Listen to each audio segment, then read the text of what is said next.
XVIIe siècle, la principauté de Neuchâtel a appliqué un système coutumier en matière de droit civil. Si la coutume est un droit oral, nous la connaissons aujourd'hui grâce à divers écrits qui en témoignent.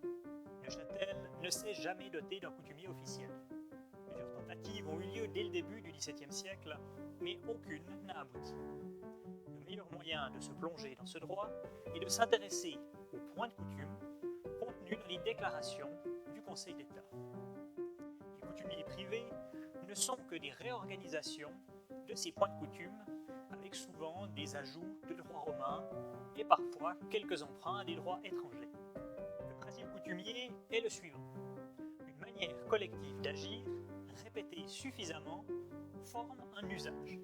Et lorsque cet usage est verbalisé, il devient coutume. Les sujets de droit sont censés connaître cette coutume. Et lorsque ce n'est pas le cas, ou que deux parties revendiquent une coutume différente, il convient de déterminer quelle est la bonne coutume. Cela peut se faire au moyen d'une enquête par turbe. Autrement dit, en recueillant le témoignage d'un certain nombre de personnes connaissant la coutume.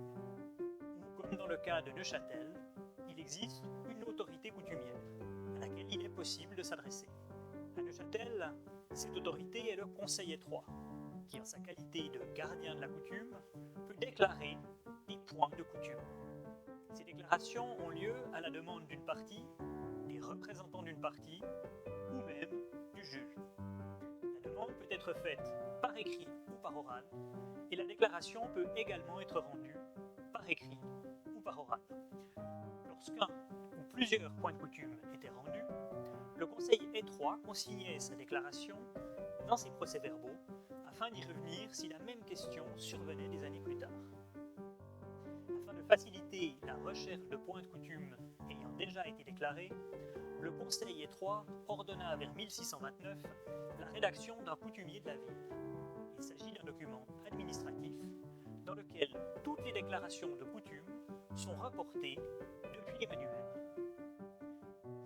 Progressivement, l'évocation dans les manuels se réduisit à une simple mention qu'un point de coutume avait été donné, puis même cette mention se perd et seul le coutumier garde la trace de la coutume. La ville a même conservé quelques demandes écrites de points de coutume, par exemple cette demande du greffier clerc de Colombier le 13 février 1816. Il expose deux cas et demande une déclaration du conseil étroit. Sa demande est renvoyée vers une commission et le 6 mars, les deux points de coutume lui sont délivrés et le tout est consigné dans le coutumier de la ville.